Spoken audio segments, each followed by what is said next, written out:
This is 5 on your side at 5. Focused on you. Terrified. There's someone running around who I just heard murder someone.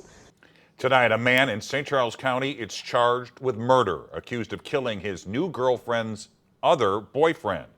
Thanks for being here. I'm Mike Bush. And I'm Ann Allred. Kelly Jackson is on assignment. After hours of searching, police caught that suspect thanks to the help of a neighbor. So it all happened on Hidden Valley Drive. Let's show you the map here in Wentzville. 5 on your side's Megan Kernan is there live tonight. Megan. Well, Ann, this is where the shooting happened last night inside of one of these apartments here. Now, police say 2 men got into an argument over a woman who was dating both of them. Now, just minutes ago, police identified the victim as Leon Anderson of St. Louis. Officers responded to Hidden Valley Drive near Wentzville Parkway around 10:30 last night. A woman told police she was in the bedroom with Carlos Hood, who she started dating about a week ago. That's when her on and off boyfriend of 3 years, Leon Anderson, showed up and broke in through the bedroom window. After a few minutes of arguing, she says Hood grabbed a gun, shot the victim, and ran off into the woods. After hours of searching, officers caught Hood with the help of a neighbor's Ring camera. Kimberly Moore lives nearby and heard the entire argument. I heard a lady yell 3 to 4 times, each time getting louder. And the last time she sounded really terrified. Then she screamed once. It was shrill, like you knew something bad happened, and then it stopped abruptly. And then another male voice said, "Get out of here." And at that point, someone took off running. You could hear the commotion back there. Now, Hood is facing charges of first-degree murder, armed criminal action, and unlawful use of a weapon. He's being held without bond. Live in Wentzville, Megan Kernan, 5 on your side. Right now, we're learning more about a mass shooting that happened just a few hours ago at a house in northern Illinois. At around 8:30 this morning, Ogle County officers responded to a call saying there was someone threatening to kill himself and others at a home in Lost Nation. That's near the town of Dixon. 3 officers were shot at around 1 this afternoon during an exchange of gunfire. The suspect was also shot. 3 people rushed to the emergency room. 2 have already been released. Neighbors say the area's not seen violence like this in years. We've never had anything like this happen before. We've been here quite a few years, and it's just odd to come home and here's the lockdown, police officers, and we hope everybody's safe.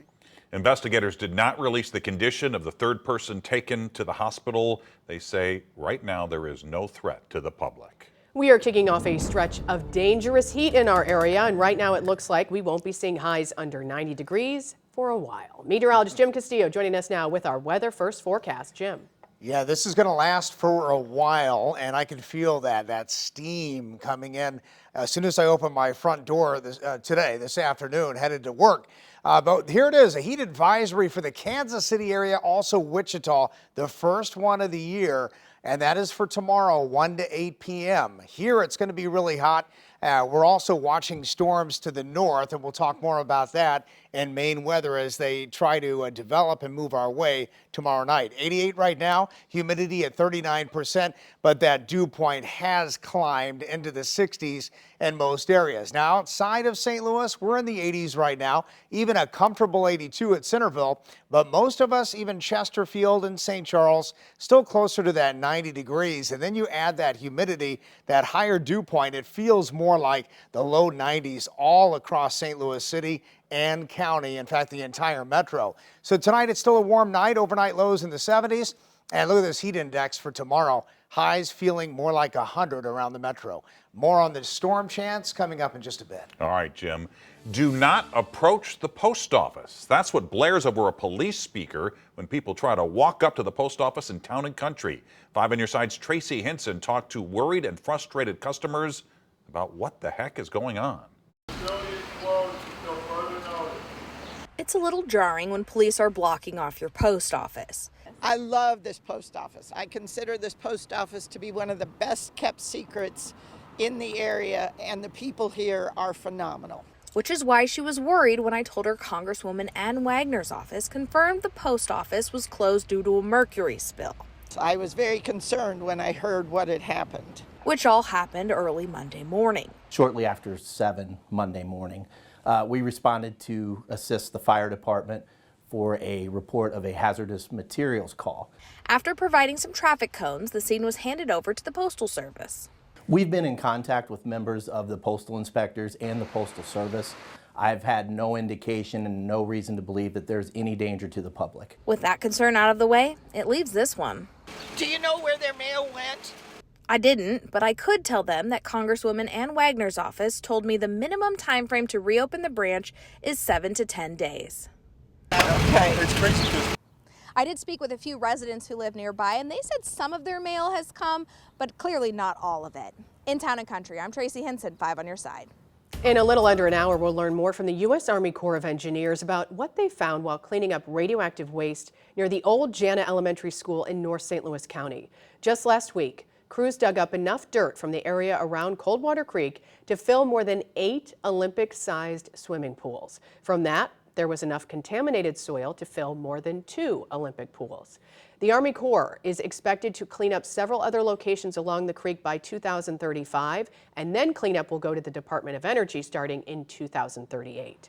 Tonight's open house is from 6 to 8 p.m. at the Florissant Municipal Courts building, that is on Washington Street. There will be a presentation on the Corps' findings, plus a Q&A session afterward. Our Justina Coronel will have a live report from Florissant coming up at 6.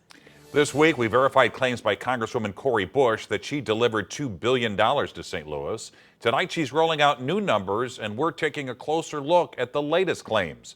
Our Mark Maxwell joins us now from the newsroom with what he uncovered. Mark. Mike, when Cori Bush's campaign bought several billboards in the area with that staggering number on it, we asked them to show us the math to back up such a bold claim. And we immediately noticed several glaring errors in those numbers and pointed them out to them. Then yesterday, after our story ran, this and some other of those signs came down.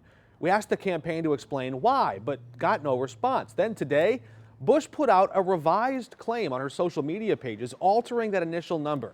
She had added another $16 million under the Inflation Reduction Act, subtracted $500 million in federal grants, took away $17 million in disaster relief, and shaved off $200,000 in transportation funds. And then, get this, you'll watch the graphic change here in just a second, $362 million in extra ARPA funds. There it is. Late last month, Bush appeared to draw the same distinction that we're making in this report, that yes, some funds are general federal dollars that everyone gets across the country, and others are specific to the district. People assume that some of these funds just automatically come because you are a congressional district. They do not. We have to fight for some of these dollars, for a lot of these dollars, for millions of these dollars. We have to actually fight. And for our office, it's been tens of millions of dollars that we fought for that was not just given to our district. But ARPA money, everybody across the country got that, whether they voted for it or not. The campaign for her opponent in the upcoming primary, Wesley Bell, responded to our report, writing, quote, "St. Louis deserves a member of Congress who will be truthful about their ability to deliver for our community. We're simply not getting that from Cori Bush."